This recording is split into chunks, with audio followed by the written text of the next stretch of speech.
Անուն ազգանուն հայրանուն բաժնի դիմաց անհայտ է գրված ծննդատան այն փոքրիկ բժշկական օրորոցին, որին պարկած տաքանալ ու շնչել է փորձում Հալաբյան փողոցի բակերից մեկում ճոճվող թիթեղների տակ գտնված նորածին աղջիկը։ Նրան գտած տղամարդը իրեն ճակատագրով է կապված համարում Հալաբյանի ընկեցիկին։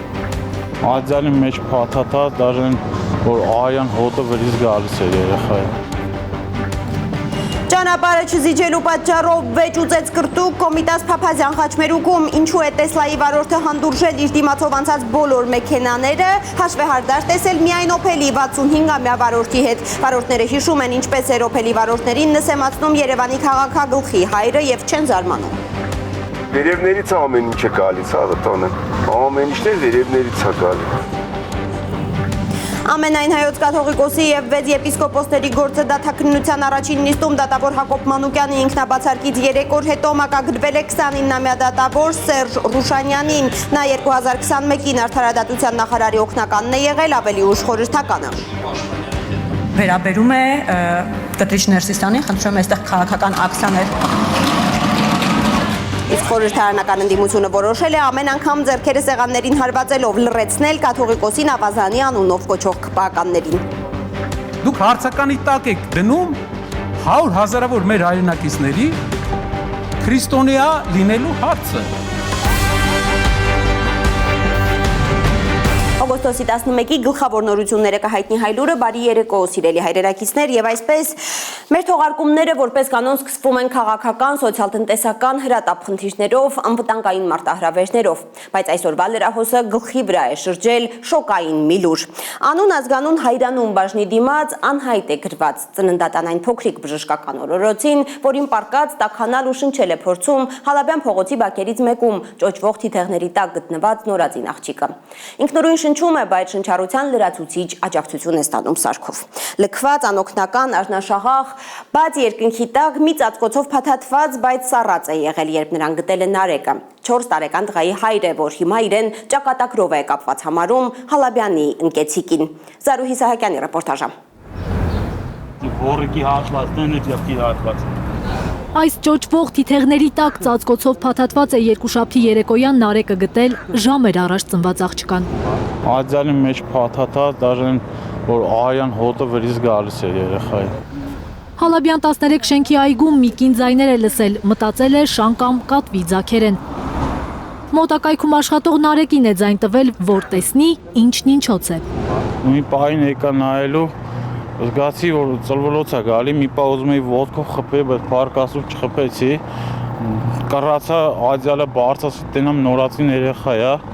անմիջապես գրկել եմ երեխային ու անմիջապես մի պահին զանգահարել եմ շտապ օգնություն։ Շտապօգնության բժիշկները կապել են նորածնի պորտալարը, տեղափոխել ծննդատուն։ Բարակ ծածկոցի մեջ առնվազն 3 ժամ դրսում մնալու պատճառով երեխան սաստիկ սառած է եղել։ Երեք ցավոք սրտի երեկոն բավական զով էր եւ երեխան ջերմաստիճանը իջել է մինչեւ 30 աստիճան, ինչը կրիտիկական է նորածինների համար, հատկապես նոր ծնված նորածինների համար։ Բացի շնչական անբավարարությունից, որը տանելի բան է, բայց հիպոթերմիան հենց բավական վտանգավոր։ Բժիշկներն աստիճանաբար տաքացրել են փոքրիկին, փրկել կյանքը։ Հիմա հանգիստ քնած է հիվանդանոցի աստղազարդ կապույտ ծածկոցով մահճակալում։ Չի կարելի երեխային միանգամից տաքացնել, պրոտոկոլ կա, որտեղ պետք է ժամական կես աստիճան Ցելսիուսի մարմնի ջերմաստիճանը տաքացնելով, աստիճանաբար տաքացնելով երեխայի ջերմաստիճանը հասցնել նորմալ թվերի։ Ինչև արել ենք, հիմա երեխայի ջերմաստիճանը նորմալ է, մեր համար 36.7, շնչական անբավարարություն ունի, դրա կապակցությամբ հատուկ CPAP ապարատի տակ է։ Բժիշկների խոսքով ժամանակից շուտ 36 շաբաթականում է ծնվել երեխան, 2 կիլոգրամ 250 գրամ է, հասակը 48 սանտիմետր։ Աղջնակին գտած Նարեկը, որ 4 տարեկան տղայի հայր է, ասում է, ճակատագիրն է իրեն կապել ընկեցիկ երեխային, որոշել է միայնակ չթողնել նրան։ Պատրաստ է, որովհետև դա ճակատագիր է, որ չես կարա։ Սուսակ կյանք, այո, ունեմ երեխա, չես կարա, էլի մի երեխա ես գտնում ու այդ երեխով սրտացավ չլնես, մանկատումն էլ ընկնի, հետագայում հաստատ է թալում կամ բտ երեխու հետևից։ պատահածից ցնցված են Հալաբյան 13-ի բնակիչները, ինչպես կարելի է բախտիքը մահաճույքին թողնել անօգնական նորածնին։ Սորիկայություն ուղղակի։ Դե անմարդկային վերաբերմունք հա։ Քննչական կոմիտեն նախաձեռնել է քրեական վարույթ, երեխայի մոր ինքնությունը պարզվում է։ Զարուհի Իսահակյան, Առաքել Օհանյան եւ Գագիկ Տեր-Ղազարյան, Հայլուր։ Ճանապարհը չզիջելու պատճառով վեճ ու ծեծկրտուք է եղել Կոմիտաս Փափազյան Խաչմերուկում։ Ինչու է Տեսլայի վարորդը հանդուրժել իր դիմացով անցած բոլոր մեքենաները, հաշվեհարդար տեսել միայն Օփելի 65-ամյա վարորդի հետ։ Վարորդները հիշում են, ինչպես էր Օփելի վարորդներին նսեմացնում Երևանի քաղաքագլխի հայրը ու էլ չեն զարմանում։ Դեպքի վայրում Լիլիթ Խալաթյանն է եղել։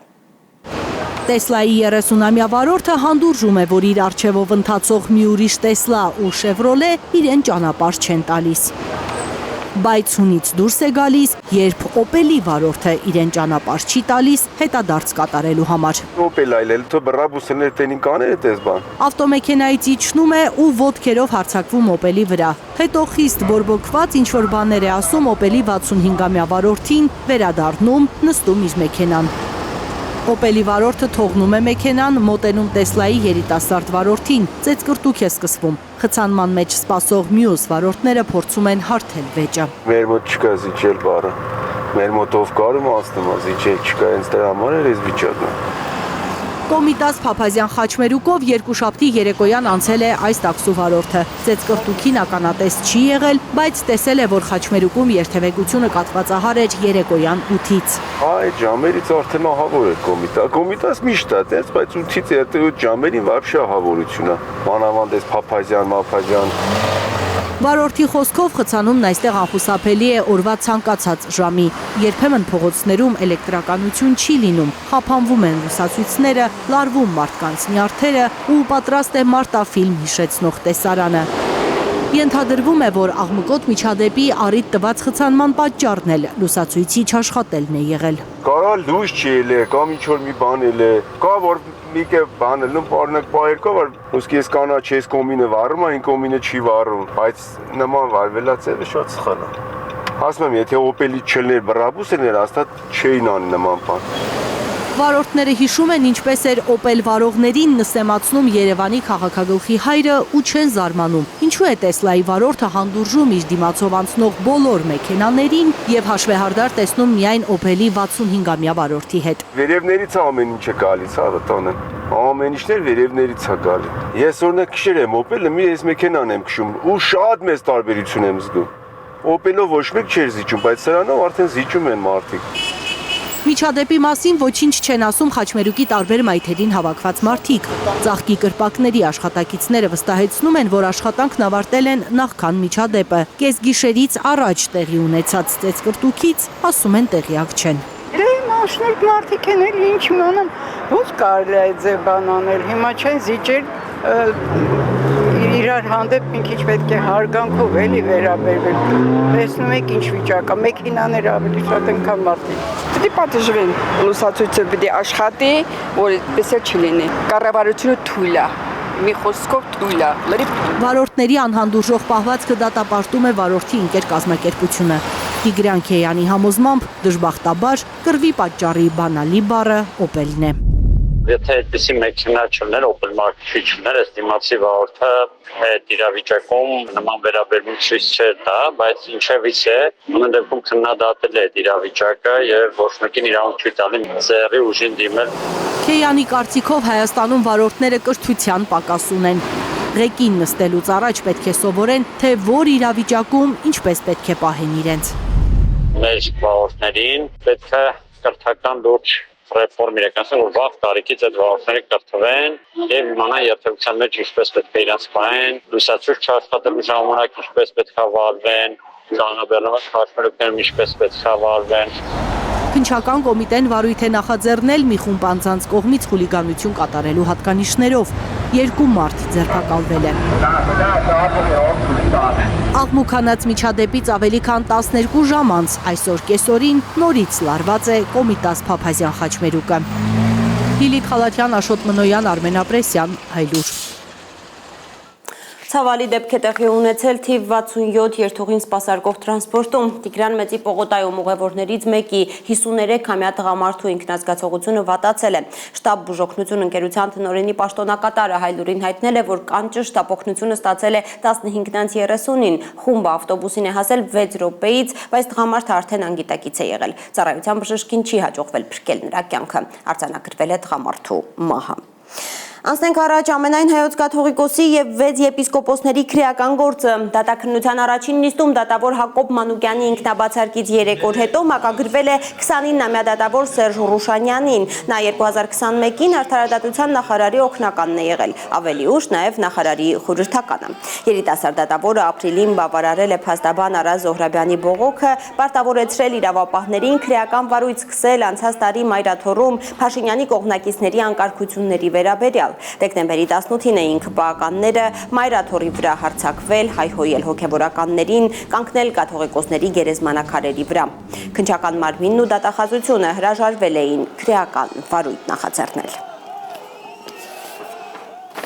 Իսկ խորհրդարանական ընդդիմությունը որոշել է ամեն անգամ ձեռքերը սեղաններին հարվածելով լռեցնել կաթողիկոսին Ավազանի անունով կոչող ԿՊԱ-ականներին։ Նրանցից մեկն էլ Արուսյակ Ջուլհակյանն է, որի թեկնածությունն է քննարկել այսօր օրենսդիրը պետաիրավական հարցերի մշտական հանձնաժողովի նախագահի պաշտոնում։ Ընդդիմադիր պատգամավորներին ապշեցրել է, որ կաթողիկոսի անձնագրային տվյալի վրա աչք է փակում անգամ պետաիրավական հանձնաժողովի նախագահի տեղին հավակնողը։ Արփի Սուքիասյանն է հետևել նիստին։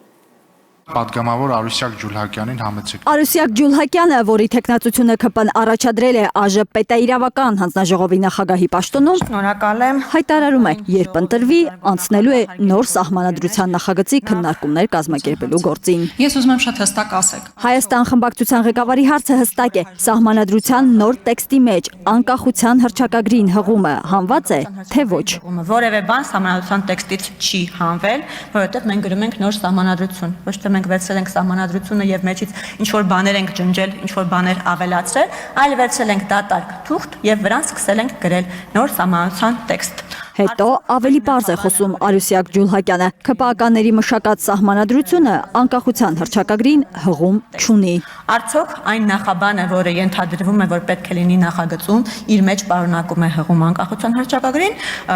ոչ եւ չպետք է պարունակեր։ Իշխանական պատգամավորը շտապում է ավելացնել Ալիևի պահանջը չեն կատարում։ Հենց Ալիևի պահանջն է կատարում, պնդում են ընդդիմադիրները։ Շեշտում անկախության հռչակագրում դրույթ կա Հայաստանի եւ Արցախի վերամիավորման մասին։ Դա Ալիևի աչքի փուշն է ու նա վաղուց է ուզում այդ փուշը հանել։ Ազատվել Արցախը հայկական է ցավից ու դա ամրագրել նաև Հայաստանի սահմանադրությամբ։ Ժողովրդի այն հատվածը, որին մենք ենք ներկայացնում, դեմ է դրան, եւ մեզանից որևէ մեկը չի պատրաստվում դրան կողմ քվեարկել։ Ինչպես է ԿՊ-ն նոր սահմանադրության նախագիծն ընդունելու խորհրդարանում, եթե չունի սահմանադրական մեծամասնություն։ Ընդդիմադիրները չեն պատրաստվում քվե տալ, իսկ նոր սահմանադրությունը հանրաքվեի դնելու համար նախ անհրաժեշտ է ազգային ժողովի որոշումը, ընդունված պատգամավորների ընդհանուր թվի առնվազն 2/3 ձայներով։ Այսինքն առնվազն 70 պատգամավոր պետք է այո ասին նոր սահմանադրությանը, իսկ ԿՊԱ-ականները 64-ն են։ Պետք է քննարկենք, Տիկին Գրիգորյան։ Իրոք կարող է իրար կարողանում ենք համոզել, կամ մենք ձեզ կամ դուք մեզ։ Հայաստան խմբակցությանը հաստատ չեք համոզի, պնդում է խմբակցության ղեկավար Աննա Գրիգորյանը։ Ապագայի մասին մեր պատկերացումները, պետության մասին մեր պատկերացումները հարուցումն աստիճան տարբերվող են եւ չեն կարող հատվել որևէ կետում, բայց մենք լիազորված չենք կողմ քվեարկել այն սահմանադրությանը, որ մենք կարծում ենք Ալիևնա պատահել վստահենք, որ այդպես է։ Էլ ինչ են պատրաստվում փոխել ԿՊԱ-ականները մայր օրենքում անկախության հռչակագրին հղումը հանելուց բացի։ Ընդդիմադիրները մտավախություն ունեն, որ Փաշինյանի թիմի հակաեկեղեցական արշավի հետևանքներն էլ կերևան նոր սահմանադրությունում։ Հայ առաքելական եկեղեցու բացառիկ սահմանադրական կարգավիճակը ձեր քննարկումներում երբ քննարկել եք, խնդիր տեսել եք այդ հարցին, անդրադառնալու եք բացառիկ դերի նշման հետ կապված որևէ խնդիր մենք չունենք։ Խնդիր ունեն ամենայն հայոց կաթողիկոս, վեհափառ, Գարեգին երկրորդ դիմելաձևերը արտաբերելու հետ։ Նկատում են ընդդիմադիր պատգամավորները։ Ինչ վերաբերում է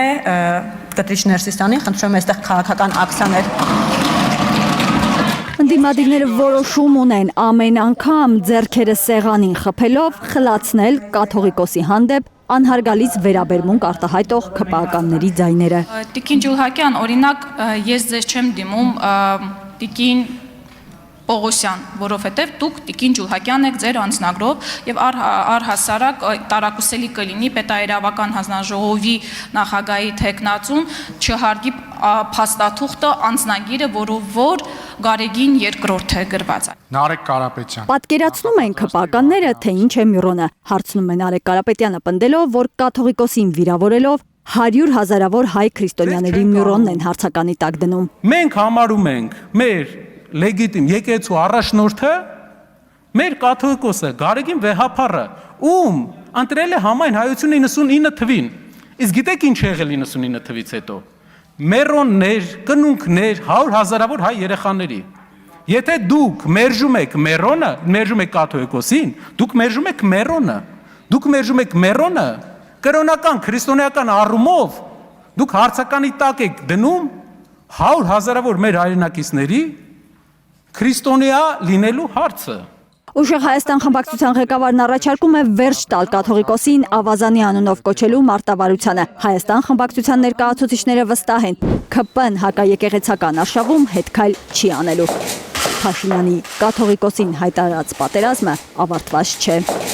Ձեր վարկը քաղաքական մեծամասնության եւ ձեր առաջնորդ Նիկոլ Փաշինյանի վարկը ընդհանրապես քաղաքական վրեժխնդրությունն է, որը այսպես հրավառության ենթարկվեց, երբ որ հայ առաքելական եկեղեցու հոգևոր առաջնորդը ամենայն հայոց կաթողիկոս նորին սուրբոծություն Գարեգին երկրորդը ունեցավ քաղաքացիական հոգևոր քաջություն Շվեյցարիայում հնչեցնելու Արցախի ժողովրդի թե վերադարձը եւ հոգևոր մշակութային իրավունքների պաշտպանությունը։ Խոտորնակին խոտորնակ, ասում են ՔՊԱ-ականներն ու հայտարարում, իրենք էլ ձեռքերը սեղանին հարվածելու են այն ժամանակ, երբ ընդդիմադիրները ՔՊԱ-ականների բանականությունը վիրավորող անուններ կամ կոչումներ կարտաբերեն։ Որոշակի անձի, երբ որ անվանում եք որոշակի կոչումով, դա վիրավորում է մեր բանականությունը։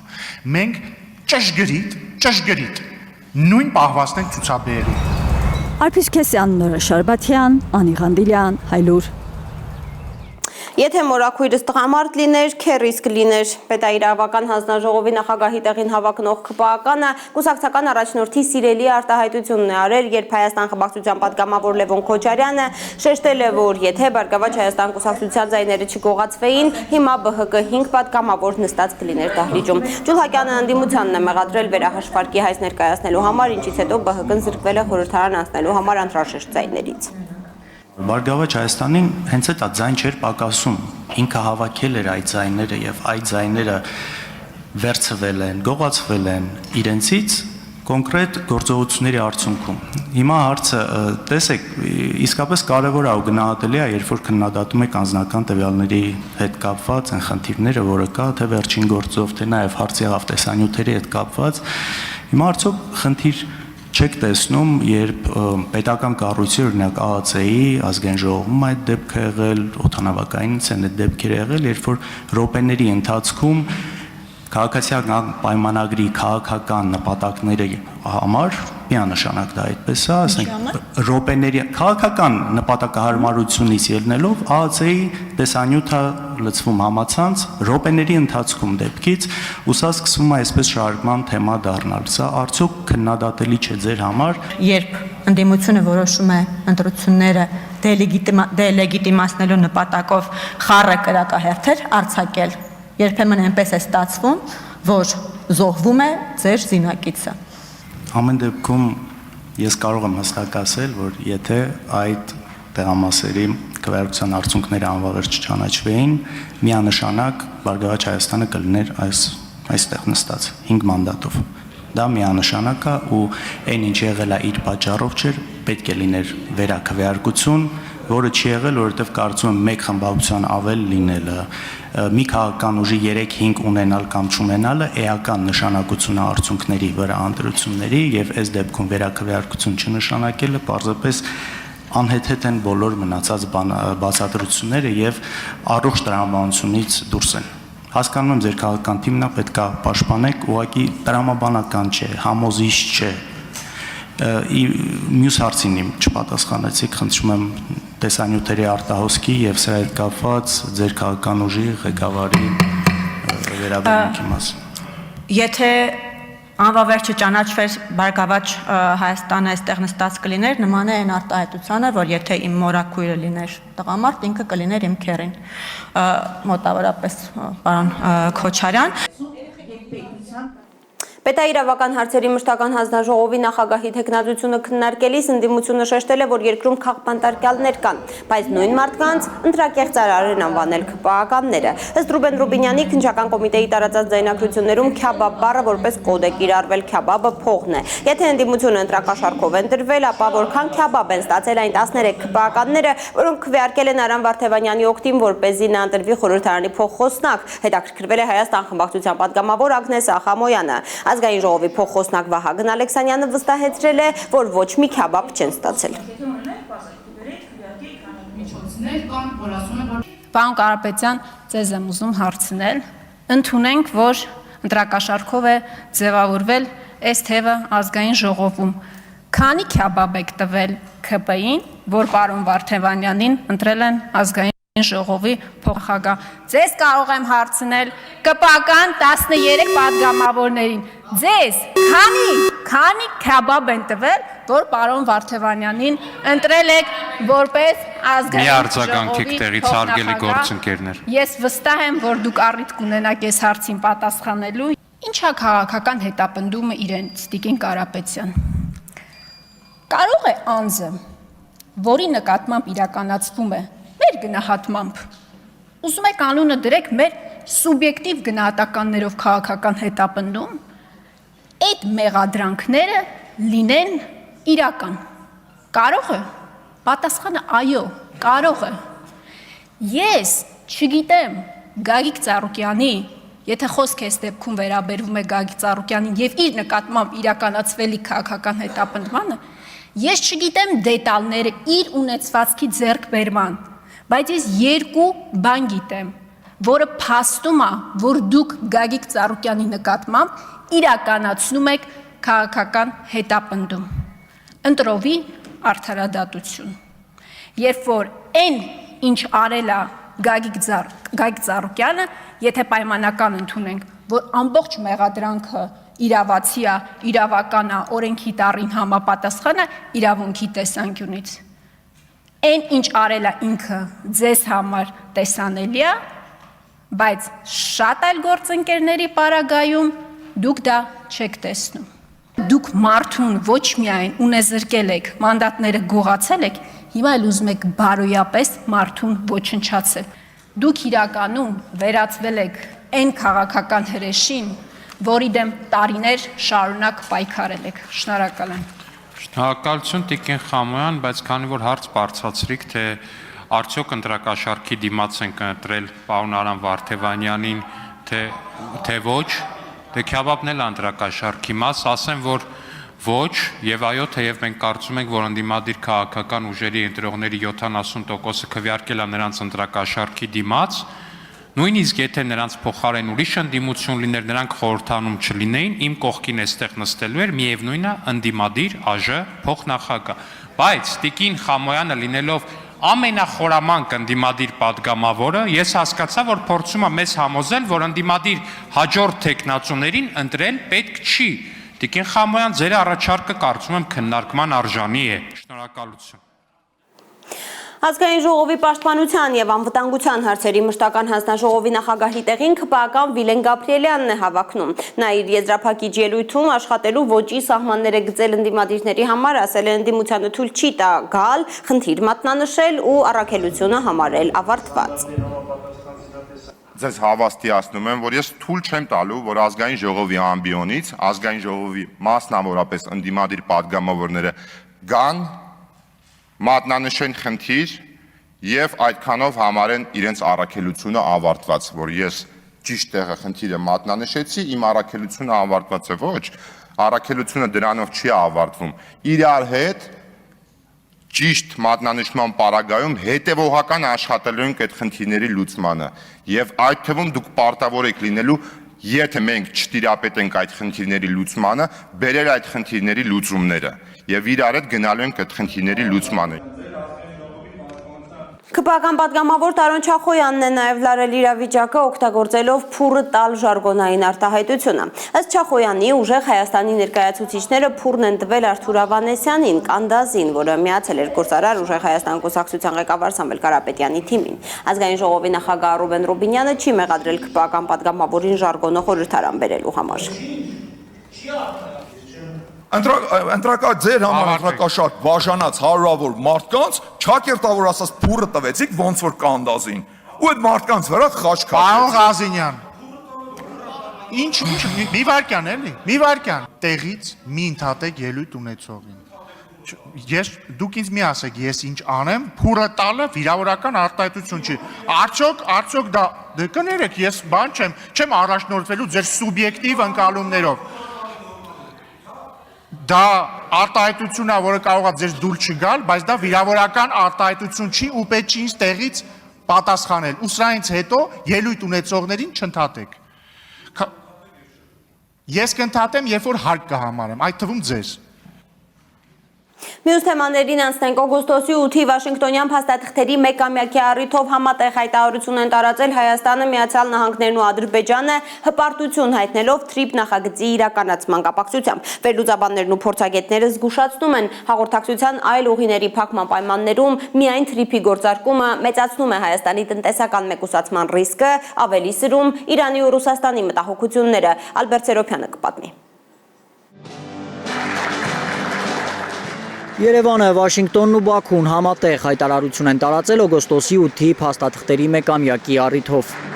Հայաստանի, Միացյալ Նահանգների, Ադրբեջանի իշխանությունները պնդում են խորը հպարտություն կա այն ամենում, ինչին հասել են այս տարվա ընթացքում եւ Հարավային Կովկասն այժմ ավելի բարգավաճ ապագա ունի։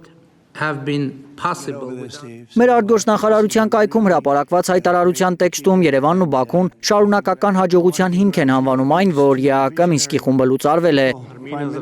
Ադրբեջանից 20,000 տոննա նավթամթերք է եկել Հայաստան եւ համացանցային կապի մասին համաձայնագիր են ստորագրել Հայաստանն ու Ադրբեջանը։ Երևանը, Վաշինգտոնն ու Բաքուն շարունակական հաջողության հիմք են համարում նաեւ այն, որ իրենց ձևակերպմամբ թրիփը տեսլականից դառնում է իրականություն։ Թրիփ առաջին հերթին աշխարհաքաղաքական նախագիծ, այլ ոչ տնտեսական։ Ապրի Արմենիայի վերլուծաբանները, որ 17 էջանոց զեկույց են պատրաստել մեր տարածաշրջանի հաղորդակցության ուղիների վերաբերյալ, համոզված են միայն թրիփը բավարար չէ կայունության ամրապնդման համար։ Մեզ պետք է երկ դեպի միջերկրական ծով եւ Պարսից ծով։ Սերգեյ Մելքոնյանի կարծիքով վտանգավոր է միայն թրիփի գործարկումը, եթե հաղորդակցության մյուս ուղիները չեն բացվում, այդ դեպքում ըստ նրա մեծանում է Հայաստանի տնտեսական մեկուսացման ռիսկը։ Կարող է լեգիտիմացվի փաստացի Հայաստանի բլոկադայի ձևաչափը, եթե միակ թրիփը տեղ ունենում, իսկ մնացած ճանապարհները բացվում են կամ չեն բացվում կամ բացվում են եւ կարող են մասամբ այլ երկրի կողմից փակվել։ Վերլուծաբանները նաև միջազգային գործընկերների կարծիքներն են լսել, ադրբեջանցի փորձագետների հետ զրույցներից հասկացել են, որ թրիփը իրենց երազանքի նախագիծը չէ, բայց դժգոհել չեն։ Սա այն չէ, ինչ, այսպես ասենք, ադրբեջանցիների լավագույն ցանկություններն էին։ Եվ մեր շփումների ընթացքում դա հստակ արտահայտվում է, որ թրիփը չի բավարարում ադրբեջանական կողմի ցանկությունների 100%-ով, բայց ամեն դեպքում նրանք ասում են, որ եթե տոկոսային հարաբերությամբ փորձեն նշել, որ թրիփը իրենց բավարարում է 60-70%-ով։ Թրիփը ինչ որ իմաստով թուրքերին է ոգևորել։ Բենյամին Պողոսյանի խոսքով Թուրքիա-Ադրբեջան գործող ճանապարհը, որը Վրաստանի տարածքով է անցնում, շատ երկար է։ Եթե կառուցվի Թրամփի ուղին, մի քանի անգամ կկրճատվի եղբայրական պետություններն իրար կապող ճանապարհը։ Թուրքիան բավականաչափ դրական է տրամադրված թրիփի նկատմամբ։ Որոշ թուրք փորձագետների սակայն անհանգստացնում է այն փաստը, որ Վաշինգտոնը ամրացնում է դիրքերը այս տարածաշրջանում։ Թուրքական որոշ փորձագիտական շրջանակներ մտահոգություններ ունեն, որ փաստորեն, այսպես ասենք, մենք առնվազն 49 տարի պետք է հաշվի նստենք Միացյալ Նահանգների հետ այս ճանապարհը օգտագործելու համար։ Դա նաև իրանցի փորձագետների դժգոհության պատճառներից է ըստ հայ վերլուծաբանների։ Իհարկե մտահոգված են Միացյալ Նահանգների հնարավոր ներկայությամբ, որը գուցե նույնիսկ ռազմական չլինի, ապա կարող է օգտագործվել հետախուզական նպատակներով։ Սերգեյ Մելքոնյանը նկատում է, 1 տարի առաջ Իրանից թրիփի մասին դրական ազդակներ հնչում էին։ Այս տարվա մարտին բռնկված պատերազմից հետո Իրանի թե պաշտոնական, թե փորձագիտական շրջանակներից միայն բացասական հայտարարություններ են հնչում թրիփի մասին։ Հիմա իրանական պաշտոնական մակարդակում դրական հայտարարություններ չենք տեսնում, լավագույն դեպքում կարող ենք տեսնել չեզոք հայտարարություն, իսկ հիմնականում բացասական։ Դրական գնահատականներ չկան նաև Ռուսաստանում, թեև Մելքոնյանի խոսքով տեղի վերլուծաբանները պնդում են Մոսկվան դեռ վերջնական դիրքորոշում չունի Թրամփի ուղու մասին։ Ըստ ռուս փորձագետների Կրեմլը ինչ-որ դեռ անհայտ տնտեսական իրադարձության է սպասում։ Ալբերտ Սերոպյան, Աշոտ Մնոյան, Հայլուր։ Ռուսաստանի փոխարտգործնախարար Միխայել Գալուզինը վերահաստատել է, որ ՀԱՊԿ-ում Հայաստանին ձայնի իրավունքի ձգելու հարցը կարող է քննարկվել նոյեմբերի 11-ի Մոսկվայի գագաթնաժողովում։ Մեկ շաբաթ առաջ այդպիսի հայտարարություն էր արել նաև ՀԱՊԿ-ում Ռուսաստանի մշտական ներկայացուցիչ Վիկտոր Վասիլևը ՌԻԱ Նովոստիի հետ զրույցում։ Գալուզինն էլ է ընդգծել, որ ՀԱՊԿ կանոնադրությունը միջազգային պայմանագիր է, որը պետք է բարեխղճորեն կատարեն բոլոր կողմերը, իսկ կազմակերպության աշխատանքներին Երևանի չմասնակցելը ՀԱՊԿ բյուջեի վերաբերյալ տարեկան որոշումները չստորագրելը չի դադարեցնում կազմակերպության բյուջե անդամավճարներ վճարելու Հայաստանի պարտավորությունը։ Վարչապետ Նիկոլ Փաշինյանը հունիսին ասել էր, թե իրեն չի մտահոգում ՀԱՊԿ-ից Հայաստանին հեռացնելու հեռանկարը։ Ավելին, եթե կառույցի անդամները այդպիսի որոշում կայացնեն, Երևանը դա ի գիտություն կընդունի։ Երևանը արդեն 4-րդ տարին է բոյկոտում է ռազմական դաշինքի աշխատանքները։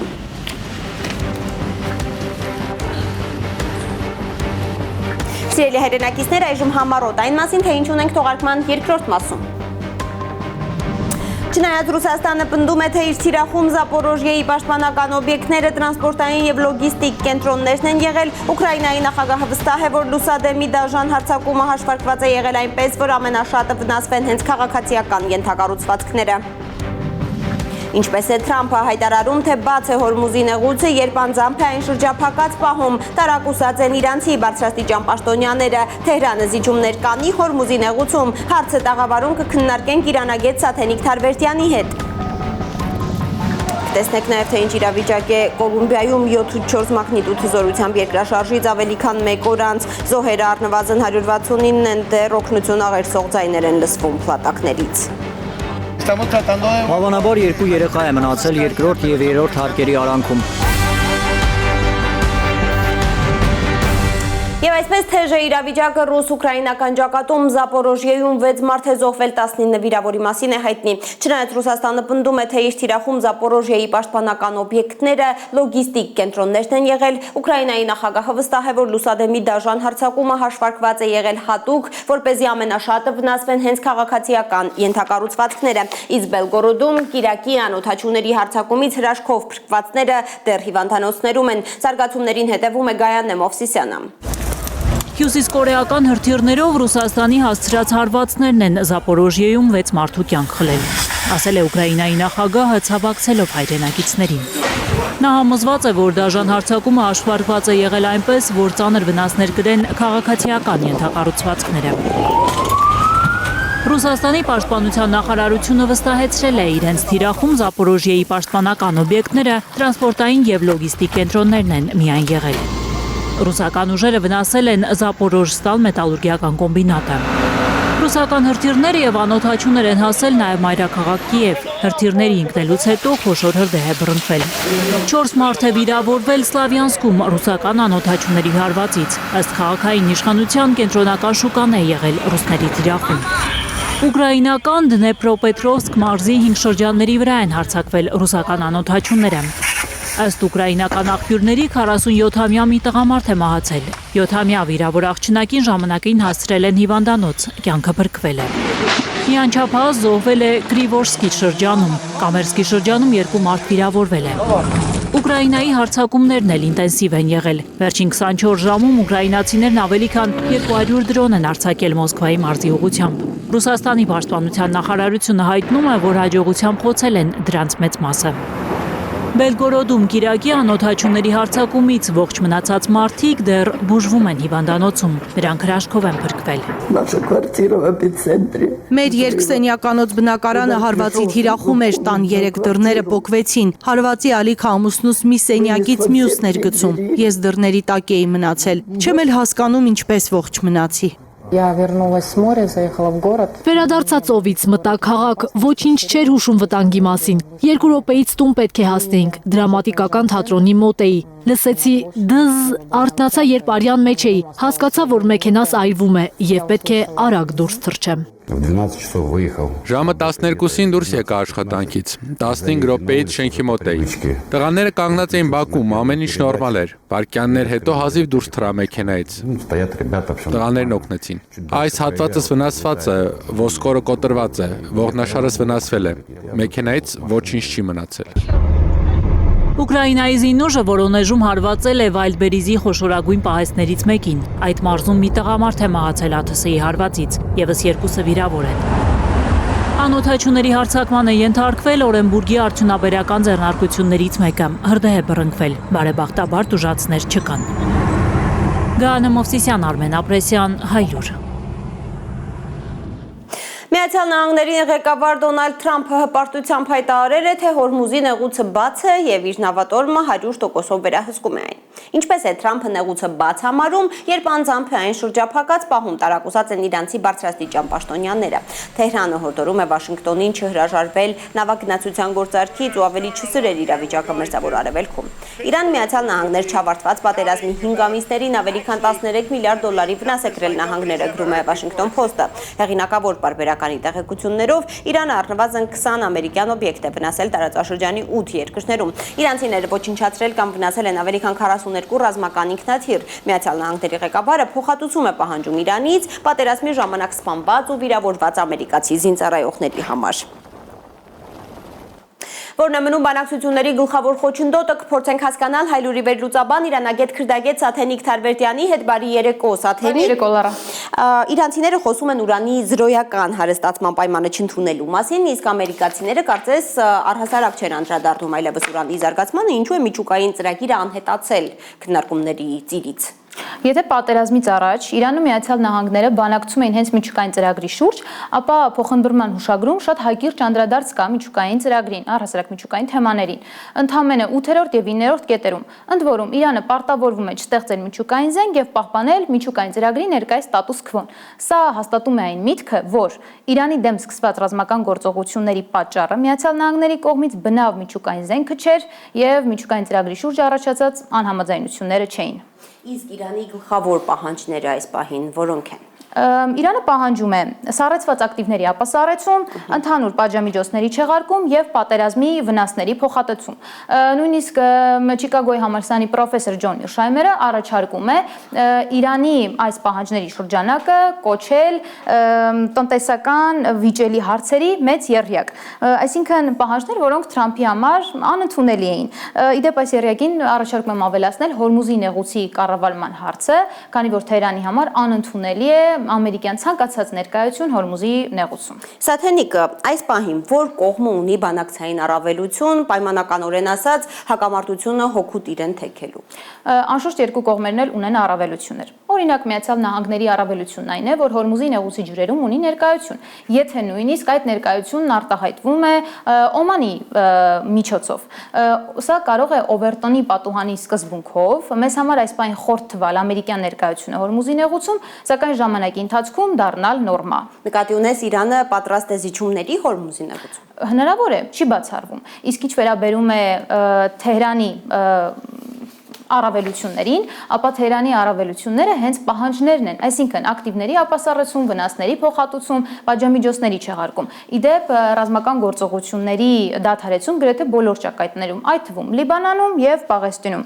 Իրականում սրանք պակաս կարևոր չեն, եւ սա է պատճառը, որ Իրանը առանց սրանց պայմանների չի բանակցում։ Համենայն դեպս ամերիկացի վերլուծաբանները քննադատում են Թրամփի գործողությունները եւ վստահ են, որ նա տանուլ է տալիս պատերազմը, իսկ Թեհրանը ավելի ամրապնդում եւ ուժեղացնում իր դիրքերը։ Սաթենիկ, հետաքրքիր է նաեւ թե արդյոք պաշտոնական Թեհրանի համար կա որևէ տարբերություն, թե ով կլինի Միացյալ Նահանգների առաջնորդը Սպիտակ տան ղեկավարը։ Այո, Լարա, եթե 1979 թվականից հետո Միացյալ Նահանգների որդեգրած ռազմավարությունը Իրանի նկատմամբ սկզբունքայնորեն չի փոխվել, ամեն դեպքում կախված նախագահի պաշտոնը զբաղեցնող անձից որոշակի փոփոխություններ լինում են։ Այ օրինակ Օբամայի կառավարման տարիներին կար դրական դինամիկա Իրան-ամերիկյան հարաբերություններում եւ թվում էր, որ սառույցը գնալով հալվում է։ Օրինակ 2015 թվականին, եթե հիշում ենք, Իրանը ստորագրեց 5+1 համատեղ գործողությունների համապարփակ ծրագիրը, Միացյալ Նահանգները Նահանգները եւ եվրոպական երկրները վերացրին իրանական 100 միլիարդ դոլարի ակտիվները, նույնիսկ Վաշինգտոնը չեղարկեց իրանական նավթի երկրորդային պատժամիջոցները։ Այսինքն սա լուրջ դրական դինամիկա է։ Նույնիսկ ամերիկյան Ջոն Հոփքինս համալսարանի պրոֆեսոր եւ Իրանի հարցերով փորձագետ Վալի Նասերն, որն իդեպ ունի իրանական ծագում, կարծում է այս պահին իրանցիները շտապում են կնքել գործարք, ստանալ իրենց փոխհատուցումները, ապա ակտիվացնել, ապա սառեցնել ներողություն ակտիվները եւ վերացնել պատժամիջոցները,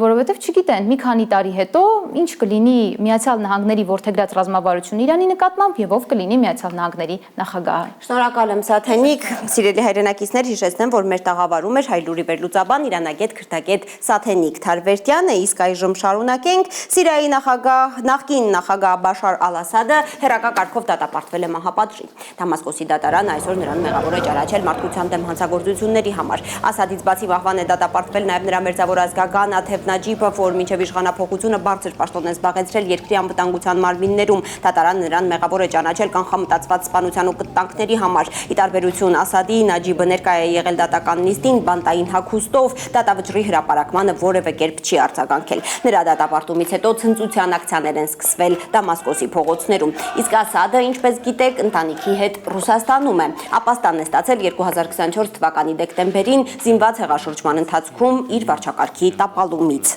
հետո։ Իսկ Լիբանանը վերացրել է մահապատիժը, այդ երկրի խորհրդարանը այսօր էքվեների մեծամասնությամբ վավերացրել անհրաժեշտ օրենսդրական կարգավորումը։ Լիբանանը դարձել է մերձավոր արևելքի առաջին պետությունը, որ պաշտոնապես հրաժարվել է ծայրահեղ այդ պատժաչափից։ Վերջին անգամ Լիբանանում մահապատիժ կիրառվել է 2004 թվականին։ Այժմ այն մասին, թե ինչ վիճակ է Կոլումբիայում 7.4 մագնիտուդ զորությամբ երկրաշարժից ավելի քան 1 օր անց։ Զոհերը առնվազն 169 են, ավելի քան 600 վիրավորի մասին է հայտնի։ Մարդկանց հորդորել են փողոցներում գիշերել, նոր ցնցումների ռիսկ կա։ Գայանե Մովսիսյանը կպատմի մանրամասները։ Կոլումբիայում վերջին 10 տարիների ամենահզոր երկրաշարժը հարյուրավոր բնակելի շենքեր է հավասարեցրել հողին։